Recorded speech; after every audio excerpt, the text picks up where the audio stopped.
Good afternoon. আর এখন বাজে 12টা বেজে গেছে, তাই জন্য গুড আফটারনুন বলছি। আর আজকের ব্লগে থাকছে আমাদের গাড়ি ডেলিভারির সেকেন্ড পার্টটা, যেটা তোমাদের বলেছিলাম যে অনেক ভিডিও হয়ে গেছে, সেটা পুরোটা আমরা দিতে পারছি না। তো অনেক ছিল, ভিডিও করা ছিল, তো সেগুলো দিয়েছি আজকে। তোমরা অবশ্যই সবাই দেখবে। আর আর ফেরার সময় একটা দোকানে ঢুকেছিলাম, তো মেয়ে অনেক দিন গত বছর গরমকাল থেকে বলছিল, মা একটা আমাকে মাটির বোতলগুলো কিনে দেবে। তো এদিকে দেখতেও পাইনি, বিক্রি হচ্ছিল না। তো একটু খোঁজ পেয়েছিলাম ওই দোকানটায় পাওয়া যায়। তো আসার সময় ওখান দিয়ে আসছিলাম বলে মেয়েকে বললাম চ তাহলে নিয়ে নে। আর খুব সুন্দর সুন্দর জিনিস বিক্রি হচ্ছিলো, তোমরা দেখবে ব্লগে অবশ্যই। আর কেমন দোকানের জিনিসপত্রগুলো কেমন লাগলো কমেন্ট করে জানাবে। তোমরা কিন্তু অনেকেই কমেন্ট করো না, দেখো ভিডিও, আমি শুনেছি, কিন্তু অনেকে কমেন্ট করো না। অবশ্যই কমেন্ট করবে, তাহলে আমার আরও ভিডিও বানাতে ভালো লাগবে। তো আশা করছি তোমাদের ভিডিওটা ভালো লাগবে। যাদের সাবস্ক্রাইব করা নেই তারা অবশ্যই সাবস্ক্রাইব করে দিও, কমেন্ট বক্সে কমেন্ট করো, এটাই তোমাদের কাছে রিকোয়েস্ট থাকলো। তো আজকের ব্লগটা তোমরা দেখতে থাকো, কেমন লাগছে সেটা জানিও। তো আমরা এখন রাস্তায় দাঁড়িয়ে পড়েছি একটা জিনিস দেখে, মেয়েকে অনেকদিন ধরে কিনে দেবো ভালো লাগছে না, শরীরটা খারাপ। ও গাড়ি চেপে শরীরটা ভালো লাগছে না, হাতটা ব্যথা করছে, টেট ব্যাগ নিয়েছে। তো সেই টেট ব্যাগের ব্যথা। আর কদিন ধরেই আমি মেয়েদের একটা জিনিস কিনে দেবো ভাবছিলাম। তো ফাইনালি সেই দোকানটা ফাঁকিলেই যাচ্ছিলাম, আমার বাবাকে বললাম তুমি দাঁড়াও, আমি মেয়েটাকে কিনে দিই, তারপরে যাচ্ছি। দাঁড়া, রোড ক্রস করবো। তো এই যে তাই আমরা এসছি এই যে দোকানে জিনিস কিনতে। হ্যাঁ, সব মাটির জিনিস। এই যে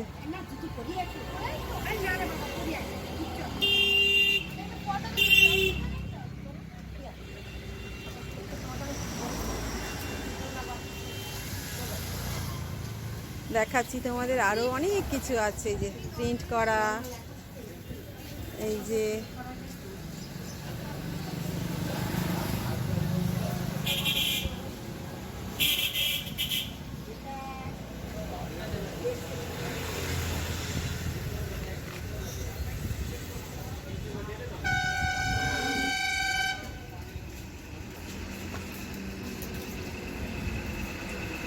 কত করে? 130।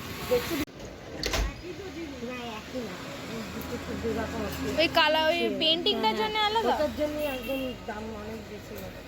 এগুলো নিয়ে 150 বিক্রি করে 130 বিক্রি।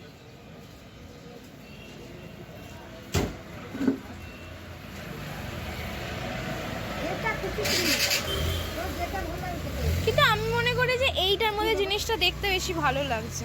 এই জিনিসগুলো ভালো লাগছে। হ্যাঁ, এই জিনিসগুলো দেখতে ভালো লাগছে। ভালো তো গেলে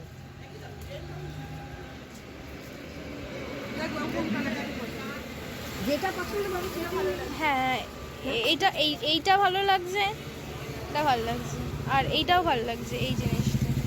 আর এই যে এইগুলো কত করে আছে? এইগুলো কোনো কি কল লাগানো? কল লাগানো, সব কল লাগানো, কল লাগানো।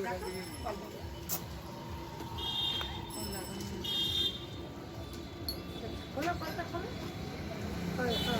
এটা খোলা, এটা বন্ধ।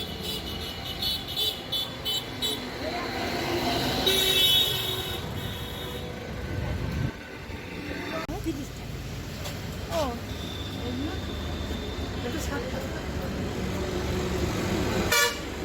30 টাকার ওটা না, আমার ভালো লাগছে। এইটা কত দাম আছে? একটা ওইগুলো নেই, একটা পুচে পুচে দিও।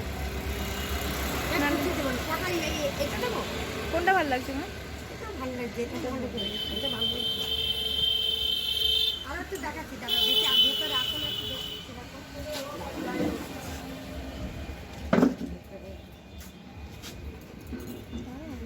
এই দোকানে সবাই যাচ্ছে।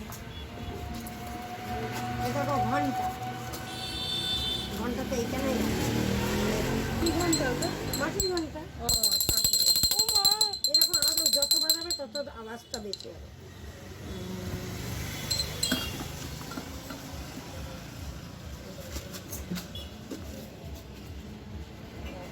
প্লেট সবই আছে।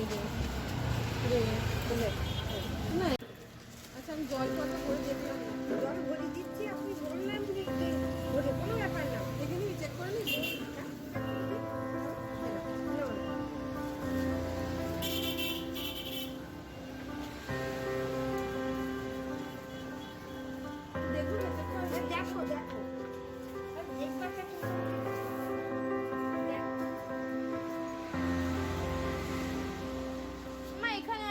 ফুল আছে দেখো এটা।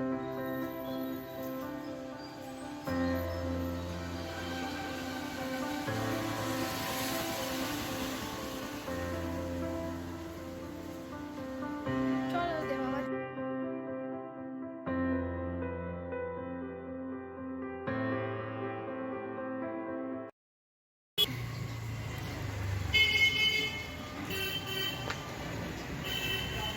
এখন ঠাকুর মশাইকে খুঁজে পাওয়া যাচ্ছে না। খুঁজে ও দেবো মা কি কি করে? কিউটলি বলছে।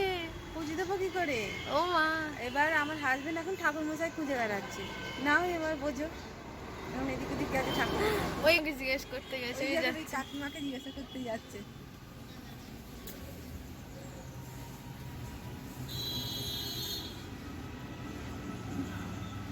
হ্যাঁ,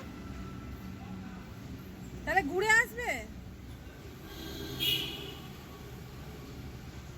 এখন কটা বাজে? এখন ঠাকুর মশাই সেই আসবে 6টার পরে। এখন কি করবো ভেবে পাচ্ছি না। এখন সবে 5টা 15 বাজে। এই যে বসে আছি, কি করবে বলো? দাঁড়িয়ে যে একটা হয়ে গেল 5টা 25।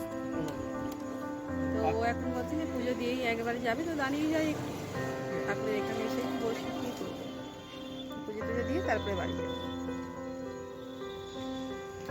তো এখন হয়ে গেল ডিসিশন চেঞ্জ আবার। তো এখন আবার বাড়ির দিকে যাচ্ছি। ও বলে 6টা বাজতে, এখন অনেক দেরি। এখন ঠাকুর আবার ঠিক টাইমে আসবে কিনা জানি না, তার জন্য আবার বাড়ির দিকে চলে যাচ্ছি। বাড়িতেই আছে। ওই পিসির দোকান যাচ্ছি, পিসির গাড়িটা দেখিয়ে তারপরে আবার একটু দাঁড়িয়ে তারপরে 6টার পরে আবার আসবে এখানে পুজো দিতে। এই মাঝে মধ্যেই মানে ডিসিশন চেঞ্জ হয়ে যাচ্ছে, কী করবো ওরা ভেবে পাচ্ছে না। তো ওরা যা যা করছে আমাকে সেরকমই চলতে হচ্ছে। আমি গাড়ি চালাচ্ছি। হ্যাঁ, তো বেশিরভাগ ডিসিশনটা ওর বাবাই নিচ্ছে। এই বাবা এখানে পুজো, অন্নপূর্ণা পুজো। ও তাই তো, মনেই নেই এখানে পুজো। ঠিক আছে, ঠাকুর দেখতে আসবো।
তো রুটি তরকা বানানো তো হলো। আজকে রাতের স্পেশাল ডিশ রুটি তরকা অলরেডি আমার খাওয়া গেছে, আমাকে বলেনি যেটা করছে, হৃদয়তে খেয়ে চলে এসেছি।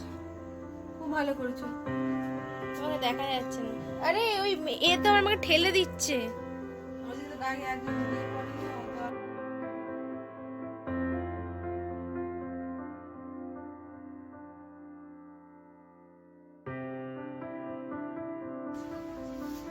আজকের ব্লগটা তোমাদের ভালো লাগলে লাইক শেয়ার সাবস্ক্রাইব অবশ্যই করো, কমেন্ট বক্সে কমেন্ট করো। আর ভগবানের কাছে সবাই কাজ জানে, প্রার্থনা করছি সবাই কাজ যেন মনের ইচ্ছা পূর্ণ হয়। আর কি বলবো, সবাইকে সব ভগবান ভালো রাখুক, সুস্থ রাখুক, এটাই ভগবানের কাছে কামনা করেছি। তোমরা সবাই ভালো থেকো, সুস্থ থেকো। টাটা, আবার তোমাদের সঙ্গে দেখা হবে নেক্সট ব্লগে।